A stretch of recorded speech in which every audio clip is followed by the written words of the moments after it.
gene of owner and operator. Just put up to another person's house, but not necessarily for pressure washing this time. Remember, my company not only does pressure washing, but we do exterior, interior painting, light duty construction, remodeling, renovation, pretty much anything that doesn't need a license at this point. But we're at this house right now, possibly bidding to get it painted inside and out. So we're gonna take a tour around it and let's see what we got.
So when it comes to textures of walls, there's pretty much three types of textures.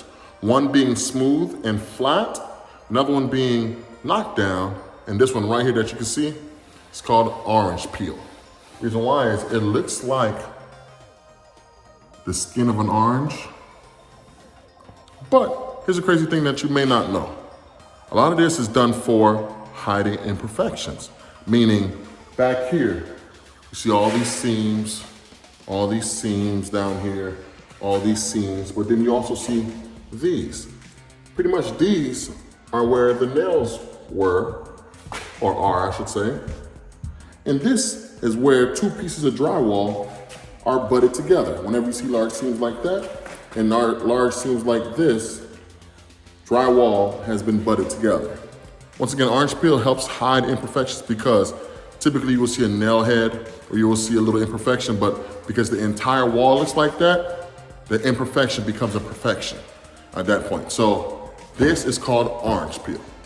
And the reason why you would want to hide imperfections is because if you go smooth and flat on this, not only would you have to butt everything together and get your seams going, but then you would have to put an entire skim coat on it. If not one, maybe even two to get it flat, flush, and looking very smooth and nice. This is pretty easy. You just come in here, you spray this texture on here, and you walk away. So the way this would work is typically I would spray this entire house. I wouldn't necessarily roll it because that needs to get primed, this needs to get primed, so why not just spray the entire thing?